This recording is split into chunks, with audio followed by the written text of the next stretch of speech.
आज हम चर्चा करेंगे कक्षा 8वीं की पाठ्य पुस्तक बसंत भाग 3 से छठा अध्याय। शीर्षक है भगवान के डाकिये। इनके रचनाकार है हिंदी साहित्य के सुप्रसिद्ध रामधारी सिंह दिनकर जी।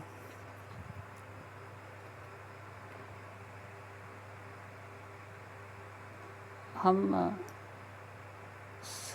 भगवान के डाकिये जो कविता है, इसमें उन्होंने यही दर्शाया है कि व्यक्ति अपने स्वार्थ के कारण,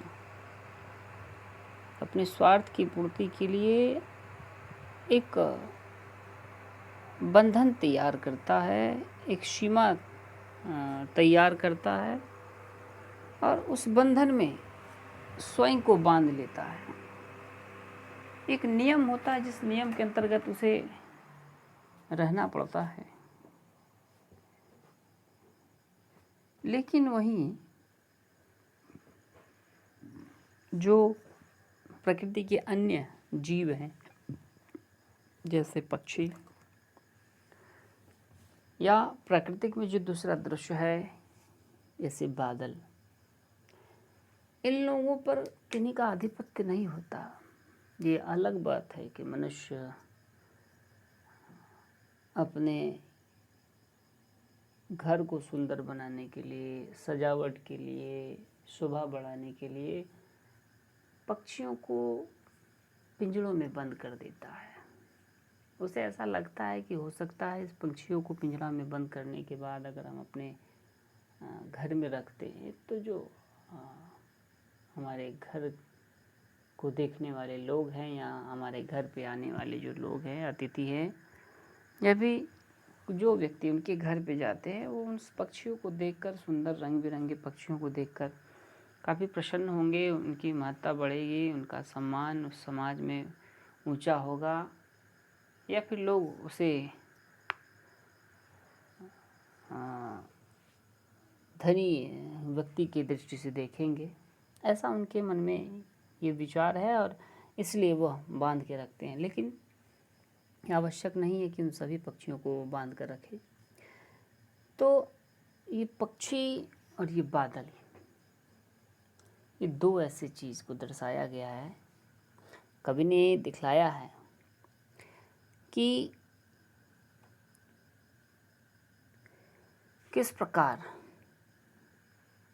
हम अपने आप को एक बंधन में बांध के रखते हैं, जबकि मनुष्य सबसे बुद्धिजीवी प्राणी है। और यह पक्षी और यह बादल इन लोगों के लिए और इन हवाओं के लिए न कोई सरहदें हैं, न सीमा है, न कोई एक सीमित क्षेत्र है। किसी प्रकार का बंधन इनके लिए नहीं है। ये स्वेच्छा से कहीं भी जा सकते हैं, चाहे राज्य की बात हो, देश की बात हो या प्रदेश की बात हो। एक राज्य से दूसरे, एक देश से दूसरे देश, इस प्रकार पक्षी, बादल और ये जो हवाएं हैं, ये विचरण करते हैं। और विचरण करने के पीछे उनका एक कारण है, वो एक संदेश वाहक है। पहले के ज़माने में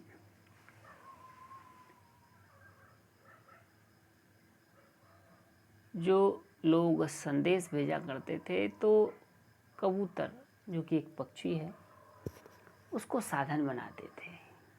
पत्र उसके गले में डाल देते थे और पक्षी उड़ता उड़ता उसी व्यक्ति के यहाँ पहुँचता था जिसके यहाँ पत्र ले जाना होता था या जिनके यहाँ पत्र भेजना होता था। ये पहले से परिचित करवाया गया रहता था। तो इस प्रकार वह एक संदेश वाहक का काम करता है, एक डाकिया का काम करता है। जिस प्रकार डाकिया देखते हैं कि हम जहाँ हमारी इच्छा होती है कि वो हमारी चिट्ठी, हमारा जो संदेश है उस व्यक्ति को पहुंच जाए, तो उनका नाम, पता, सब कुछ हम उस पर लिख देते हैं और डाक खाने में डाल आते हैं। जो डाकिया आता है उसे निकालता है, जो साधन होता है उस साधन की सहायता से वह उस चिट्ठी को, संदेश को उस व्यक्ति तक पहुंचाता है जिस व्यक्ति का नाम पता होता है। बादल और ये पंछी भी ठीक वही काम करते हैं। फर्क इतना ही है कि डाकिया जो है एक सीमा में बंधा हुआ है, चूंकि मनुष्य है, और ये पंछी, बादल और हवाएं स्वतंत्र हैं। इन पर किन्हीं का आधिपत्य नहीं है, किन्हीं का राज नहीं है, किन्हीं का अधिकार नहीं है। ये स्वेच्छा से जहाँ कहीं हो वहाँ विचरण कर सकते हैं, जा सकते हैं, टहल बुल सकते हैं, एक प्रांत से दूसरे प्रांत की स्थिति को ये भांप सकते हैं। एक देश की जो भौगोलिक स्थिति है, वहाँ की जो परिस्थिति है, वहाँ का जो वातावरण है, वहाँ की जो जलवायु है, उसका ज्ञान वह उसे मिलता है, और अगर वह उसके अनुकूल नहीं है तो वह अपने अनुकूल उस भौगोलिक क्षेत्र में प्रवास कर जाता है।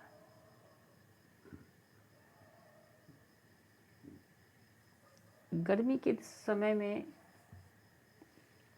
जब ऑस्ट्रेलिया जैसे देशों में काफ़ी गर्मी पड़ने लगती है तो वहाँ के जो पक्षी है वो भारतवर्ष में लौट आते हैं, और जब यहाँ ज़्यादा गर्मी पड़ती है तो यहाँ से जो ठंड प्रदेश है वो वहाँ के लिए रवाना हो जाते हैं। तो इस प्रकार वह ये संदेश देता है कि अमुक राष्ट्र में, अमुक राज्य में, अमुक देश में उसकी जो जलवायु है वो कैसी है, वहाँ की स्थिति कैसी है, प्राकृतिक जो छटाएं हैं वो कैसा है। ये सब एक संदेश ले जाने का काम करता है। इसमें बंधन नहीं है, स्वतंत्र है। हम देखेंगे कवि के बारे में, थोड़ा कवि के बारे में जान लें तो कवि रामधारी सिंह दिनकर उनकी उपाधि है, उपनाम है। हिंदी साहित्य के सुप्रसिद्ध कवियों में वीर रस के कवि हैं रामधारी सिंह दिनकर, जिनके ओज और वीर रस के कारण इन्हें राष्ट्र कवि से सम्मानित किया गया। राष्ट्र कवि रामधारी सिंह दिनकर का जन्म 23 सितंबर सन 1908 ईस्वी को बिहार राज्य के मुंगेर जिला सिमरिया नामक स्थान, जहाँ गंगा जी हैं, उस सिमरिया नामक स्थान पे एक सामान्य किसान वर्ग में होता है। इनके पिता रवि सिंह तथा माता मनरूप देवी इन्हें पुत्र के रूप में प्राप्त करते हैं।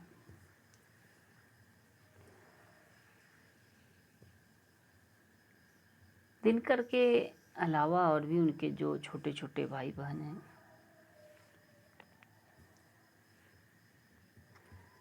दिनकर के अंदर राष्ट्रभक्ति की भावना इतनी कूट कूट कर भरी हुई थी कि उनमें राष्ट्रभक्त का जो भाव है, उन भाव से वो ओतप्रोत थे। वो दिखता था उनकी भाषाओं से, उनकी रचनाओं से। और साथ ही उस दौर में छायावाद का समय चल रहा था, छायावाद का युग था।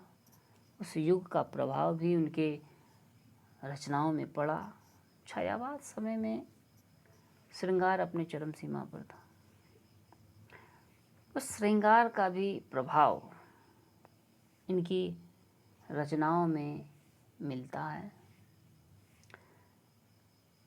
जन्म के केवल 2 वर्ष के बाद ही दिनकर जी के पिता की देहांत, इनके पिता की मृत्यु हो जाती है। और इस छोटे से अवस्था में, असहाय अवस्था में, इनकी जो विधवा माँ है, इनके पिता के स्वर्गवास हो जाने के कारण इन छोटे छोटे बच्चों का लालन पालन करने का जो भार होता है वह अपने ऊपर उठा लेती है। और बहुत तरह की बातें होती है समाज में, देश में, राज्य में, जिनको उन्होंने देखा होता है, उन कठिनाइयों को झेला होता है। और शायद इसीलिए जो वास्तविक जीवन की कठोरता है, उन कठोरताओं का उनके जीवन पे काफ़ी, उनके मन पे काफ़ी गहरा प्रभाव पड़ा है। और यही प्रभाव उनकी रचनाओं में देखने को मिलता है। इनकी जो शिक्षा दीक्षा है वो प्रारंभिक शिक्षा गांव में ही, प्राथमिक विद्यालय में हुई, जहाँ हिंदी के साथ साथ इन्होंने संस्कृत का भी अध्ययन किया। हाई स्कूल की परीक्षा इन्होंने, हर स्कूल की शिक्षा मोकामा घाट से प्राप्त की। और परीक्षा देने के उपरांत ही इनकी शादी हो गई। इन्हें पढ़ने सूत्र में बंधना पड़ा। सन 1928 में जब इन्होंने मैट्रिक की परीक्षा दी, उस समय इनकी शादी हुई। और शादी के 1 साल बाद ही इनके घर में संतान का जन्म हुआ। उसके बाद उन्होंने अपनी पढ़ाई जारी रखी और पटना विश्वविद्यालय से सन 1935 ईस्वी में हिंदी विषय से, क्षमा करें, इतिहास विषय से उन्होंने बीए की पढ़ाई की।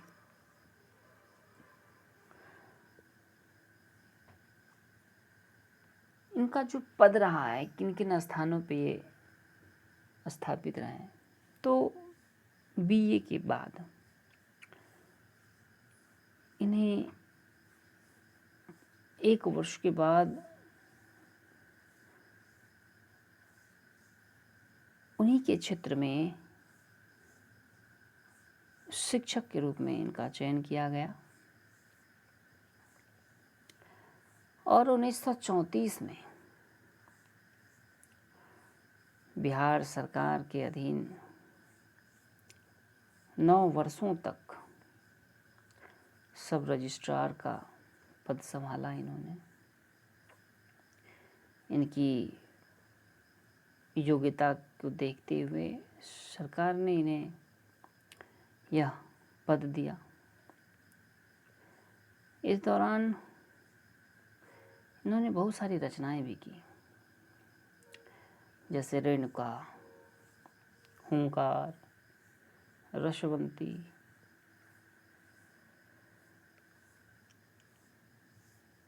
और द्वंद्व गीत जैसी रचनाएं की। भारत के आज़ाद हो जाने के बाद सन 1947 में जब हमारा देश स्वतंत्र हो गया, उसके बाद बिहार विश्वविद्यालय में हिंदी के प्राध्यापक तथा विभागाध्यक्ष के पद पर नियुक्त होकर वो मुजफ्फरपुर पहुंचे।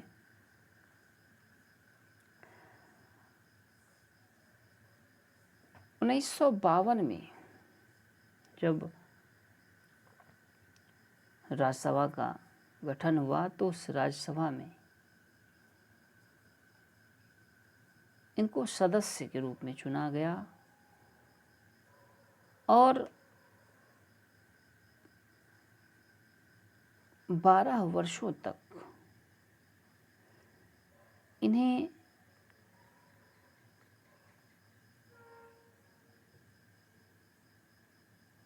राज्यसभा का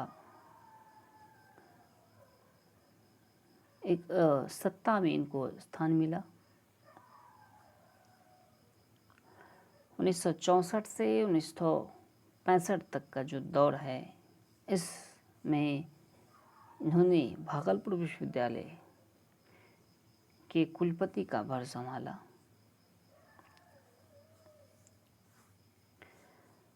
सन 1965 से 1971 तक भारत सरकार इसे हिंदी सलाहकार के रूप में नियुक्त किया। बहुत सारी ऐसी रचनाएं हैं जिन्होंने लिखी, लेकिन कुछ ऐसी रचनाएं हैं जिनके कारण इन्हें काफ़ी ख्यातियाँ मिली है। जैसे उर्वशी के लिए 1959 ईस्वी में इन्हें साहित्य अकादमी पुरस्कार से पुरस्कृत किया गया, सम्मानित किया गया और 1972 में इन्हें ज्ञानपीठ पुरस्कार से सम्मानित किया गया। हिंदी साहित्यिक जगत में इन्होंने अपना सर्वस्व लुटाया। आज हिंदी साहित्य इनके योगदान से ऋण हो गया है, कभी उऋण नहीं हो सकता है। और साहित्यिक जगत में अपना सब कुछ देते हुए उन्होंने 14 अप्रैल 1974 को चेन्नई में अपना शरीर त्याग दिया, अंतिम सांसें ली। इनके मरणोपरांत भारत सरकार ने इनके याद में, इनके सम्मान में सन 1999 ईस्वी में उनके नाम से डाक टिकट जारी किया, जो कि इनके सम्मान को दर्शाता है। जैसा कि हमने चर्चा किया पहले ही कि भगवान के डाकिए, ये मनुष्य के डाकिए, जो हम मानवों के लिए जो एक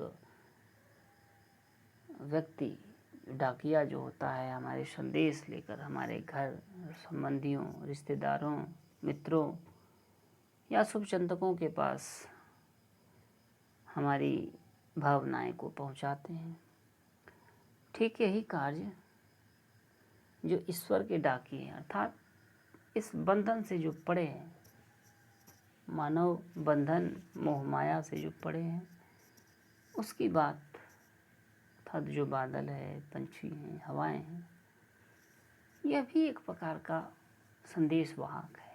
अब देखेंगे जब मानसून आने लगता है तो एक राज्य से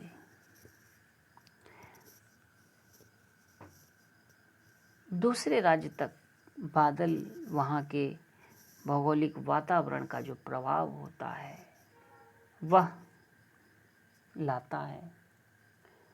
वहाँ का जो जल होता है उसको वाष्पीकृत कर बादल अपनी गोद में ढोए ढोए दूसरे प्रांत में ले जाता है और वहाँ बारिश की बूंद के रूप में उसे धरती पर बिछा देता है, जिससे प्रत्येक जो प्राणी प्यासे होते हैं, वनस्पतियाँ जो जल के अभाव में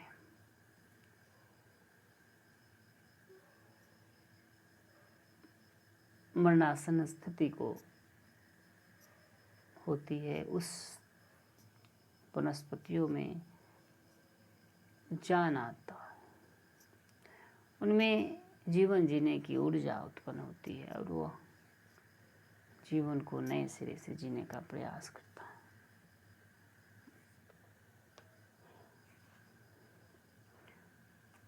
तो ये सब ईश्वर के संदेशवाहक हैं जो एक प्रांत से दूसरे प्रांत तक ले जाते हैं।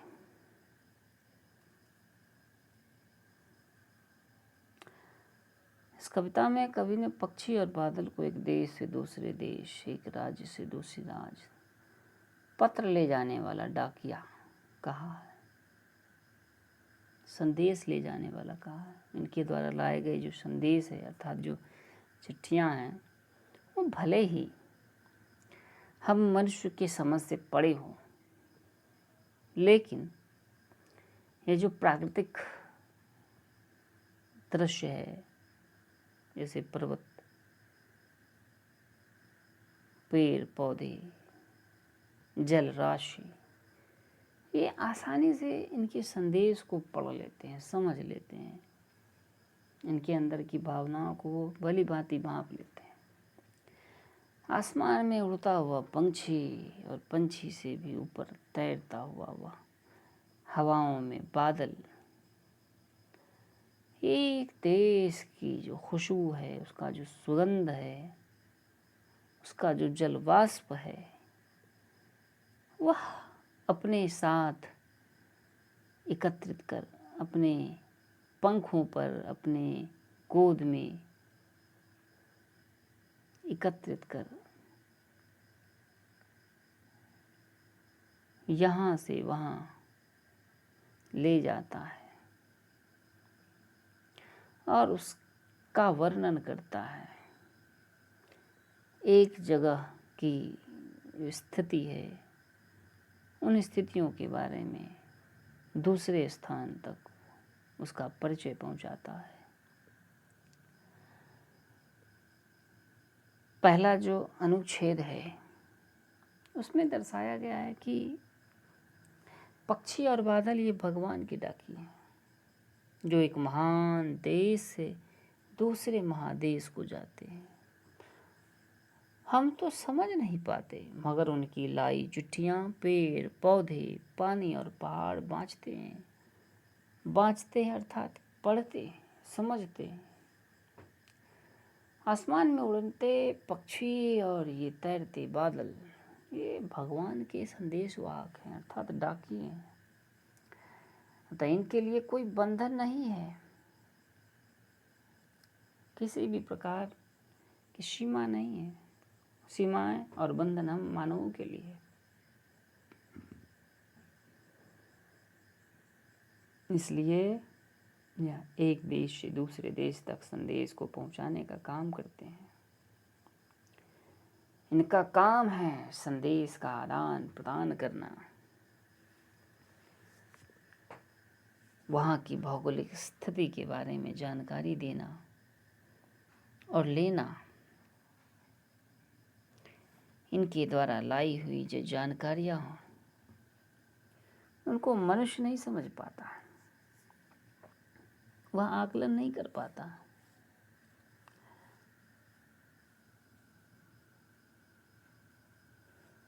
उसे यह प्राकृतिक पेड़ पौधे पहाड़ जल ही परख सकते हैं, क्योंकि प्राकृतिक तथा भौगोलिक जो परिवर्तन होता है वो केवल प्राकृतिक रूप में ही समझ में आता है। देश विदेश की हवाओं का मिजाज केवल प्राकृतिक रूप ही समझता है और उनमें जो मिश्रित खुशबुएं हैं वह भी अपने चारों ओर बिखेरता है और बिखरे खुशबुओं को वह परखता है। दूसरा जो अनुच्छेद है उसमें दर्शाया गया है कि हम तो केवल यह आंकते हैं, कल्पना करते हैं या भांपते हैं या अनुमान लगाते हैं कि एक देश की धरती दूसरे देश को सुगंध भेजती है। केवल ये कल्पना है कि हम कैसे एक देश में जो सुख है, वहाँ का जो सुगंध है, वहाँ के जो वातावरण है, उसके बारे में दूसरे देश कैसे इसकी चर्चा होती है? तो इन्हीं के जरिए, इन बादल, हवाएं और पंछियों के जरिए। और वह सौरभ हवा में तैरते हुए पंछियों की पंखों पर तिरता है। और ये जो खुशबू है, सुगंध जो हवाएं हैं, ये इन पंछियों के पंख के सहारे, इन बादलों के सहारे, उन पर सवारी करके, उन पर सवार होके एक स्थान से दूसरे स्थान पर चले जाते हैं। पंछियों की पंखों पर तिरता है, तैरता है, और एक देश का भाग दूसरे देश में पानी बनकर गिरता है। गर्मी कहीं और होती है, वहाँ का जल वाष्प में परिवर्तित होता है। बादल उस वाष्प को अपने साथ ढोकर कहीं और ले जाता है। जहाँ ठंडा प्रदेश हुआ, वाष्प जब ठंडा हो जाता है तो उसे जल के रूप में परिणत कर उसे धरती पर गिरा देता है। इस प्रकार एक क्षेत्र का जो जल है, एक क्षेत्र का जो प्राकृतिक खुशबू है, जो भौगोलिक परिवर्तन है, उसका प्रभाव या डाकिया, बादल और पंछी किसी अन्य क्षेत्र में ले जाते हैं। हम मानव हमेशा देश की सीमाओं में ही बंद कर रह जाते हैं, परंतु ये बादल और पक्षी इन बंधनों से मुक्त हैं। इनके लिए प्रकृति एक समान है। प्रकृति अपना सुगंध एक क्षेत्र से दूसरे क्षेत्र तक इन सुंदर पंखों पर तथा बादलों की सहायता से फैलाती है। एक देश का जल वाष्प बनकर दूसरे देश में पानी बनकर बरस जाता है। हम मनुष्य भेदभाव करते हैं, लेकिन प्रकृति कभी अपने प्राकृतिक जीवों से, वनस्पतियों से किसी भी प्रकार का भेदभाव नहीं करता।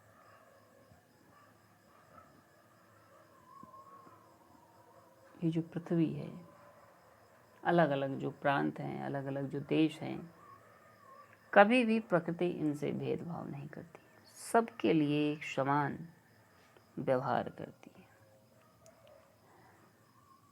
तो इस प्रकार हम कह सकते हैं कि व्यक्ति अपने स्वार्थ के लिए एक नियम बनाता है, एक बंधन तैयार करता है, जिसमें वह स्वयं बंध जाता है। परंतु प्रकृति और प्राकृतिक रूप इन बंधनों से मुक्त होकर स्वतंत्र विचरण करता है, प्रकृति का आनंद लेता तथा उस आनंद का चारों तरफ विस्तार करता है। अतः मानवों को भी इन पंछी, बादल और हवाओं की तरह स्वतंत्र होना चाहिए, इन बंधनों से परे होना चाहिए, सीमाओं को लांघ देना चाहिए। तभी जाकर संसार में जितने भी प्राणी हैं, जो भी देश है, सब क्षेत्र एक दूसरे के संपर्क में आ सकते हैं। एक दूसरे की जो भौगोलिक स्थिति है, प्राकृतिक रूप है, जो मनोदशा है, जो सुख दुख है, उसमें हम भागीदार हो सकते हैं, भाईचारा उत्पन्न हो सकती है। तब जाके इस संपूर्ण मानव जाति का, पूरे पृथ्वी का कल्याण हो सकता है।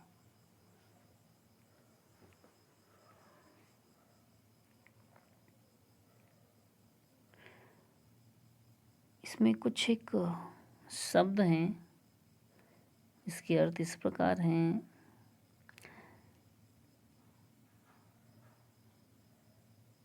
बाँचना अर्थात पढ़ना, जैसा मैंने दर्शाया था कि जो डाकिये हैं, पर्वत, ये बादल और पंछी, इनके द्वारा जो चिट्ठियाँ लाई जाती हैं, तो जो प्राकृतिक जो रूप है, पर्वत, पेड़ पौधे या जल, ये सब उनको ही बाँचते हैं। मनुष्य के द्वारा बाँचना संभव नहीं है। तो ये बाँचना शब्द अर्थात पढ़ना, समझना, सस्वर पढ़ना अर्थात बोल कर पढ़ना। आंकना, किसी चीज़ के बारे में पता लगाना, अनुमान लगाना। पाँख, पंख और सौरभ, सुगंध, जो अच्छी